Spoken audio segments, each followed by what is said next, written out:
Bonjour, dans cette petite vidéo qui s'adresse à des élèves de première, il sera question de nombre dérivé et de tangente à une courbe. Donc, on aura des informations qui permettront de construire l'allure possible d'une courbe, autrement dit, d'avoir un portrait robot d'une courbe.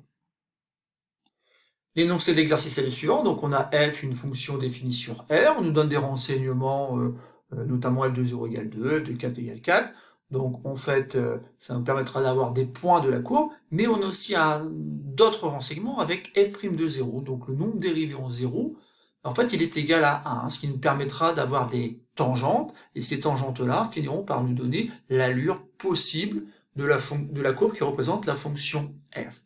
Donc je vous laisse essayer, donc pour représenter sur votre feuille ce petit quadrillage dans lequel apparaîtra donc l'allure de la fonction lorsqu'on aura terminé notre exercice.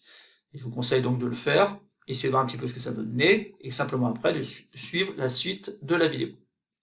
Donc ici on est guidé dans cet exercice, puisqu'au petit a on nous demande bien de placer les points A, B, C et D d'abscisses respectives, 0, 4, 7, 10. Et comme par hasard, on nous a donné plutôt les images de ces nombres-là, 0, 4, 7 et 10. Donc le point A, il a pour abscisse 0, et pour ordonnée, 2. Donc j'ai un point A ici, qui va appartenir donc à la courbe. De la même façon, j'ai un point B, d'abscisse 4, et d'ordonnée 4. Donc celui-là, on ne peut pas se tromper, il est forcément ici. Voilà. Je continue, donc le point C d'abscisse 7, on sait que f de 7 égale 1, ça veut dire que le point C de la courbe a pour abscisse 7 et pour ordonnée 1. Et on a en dernier lieu donc le point D. Alors le point D, il a pour abscisse 10 et pour ordonnée donc 3. Donc j'ai un point D qui se trouve être ici. Voilà, donc j'ai déjà placé mes 4 points. Donc je sais que la courbe passe par ces 4 points-là, mais en fait, pour l'instant, je ne sais pas plus que ça. C'est-à-dire qu'en fait, il y a bien sûr une infinité de courbes qui peuvent passer par ces points-là, mais on va essayer de limiter un petit peu ce grand nombre de fonctions qui sont susceptibles de remplacer f en utilisant donc les tangentes à la courbe CF au point d'abscisse, au point A, B, C et D. Maintenant, donc, on va construire des tangentes à la courbe CF au point A, B, C et D. Alors, pourquoi on peut le faire? Parce que justement, on nous a donné ces renseignements-là. On sait que le nombre dérivé en 0 vaut 1. On sait donc que ici, si je pars de ce point A là, que je me décale de 1 carreau sur x 6, je vais monter de 1 carreau et je vais donc passer par ce point là. Et donc, je peux représenter une tangente qui a cette allure-là. Donc, voilà, la tangente que je suis en train de représenter en vert, c'est une tangente à la courbe CF que j'essaye en fait de visualiser. De la même façon, ici, j'ai un autre résultat, donc je sais que f' de 4, ça vaut 0, donc le nombre dérivé en 4 est égal à 0, ou encore, le coefficient directeur de la tangente, ici, c'est 0. Donc ça veut dire que je monte pas, je descends pas, je pars d'ici, hop, et j'arrive là. Bon, vous avez vu, c'est un résultat qu'il faut connaître. Dans ces cas-là, on a ce qu'on appelle une tangente horizontale. On a aussi que f' de 7 égale 0, ça veut dire qu'au point d'abscisse 7, au point C, j'ai une tangente horizontale. Donc la tangente horizontale que je représente comme ceci. Voilà. Il me reste plus donc à utiliser le fait que f' de 10 est égal à 2. Donc ça veut dire qu'en fait, si on est au point D de la courbe, la tangente, elle, aura cette allure-là, elle va passer par ce point qui est là-haut, là.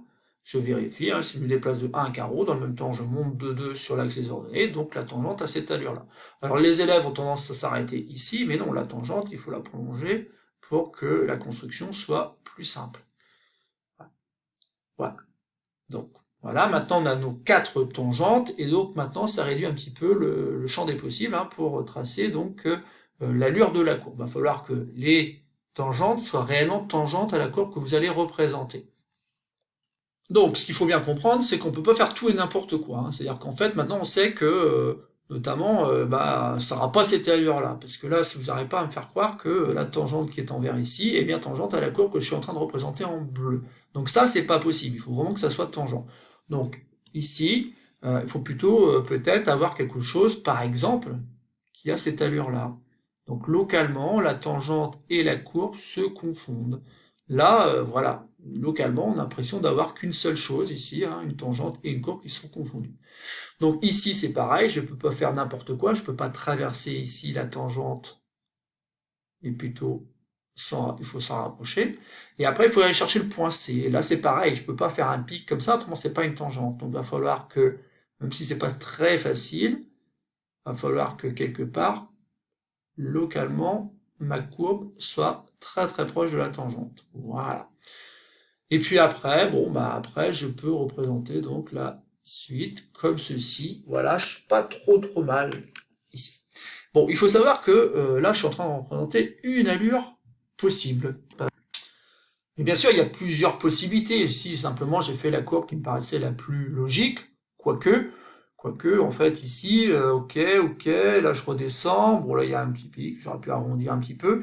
Et c'est surtout ici, en fait. Ici, rien ne m'empêchait de prendre une autre direction et terminer comme ça. J'aurais bien quelque chose ici qui se confond bien avec la tangente, hein. Donc le parti de courbe qui serait pratiquement superposé à la tangente, et par contre je serais plutôt parti dans ce sens-là. Pourquoi pas?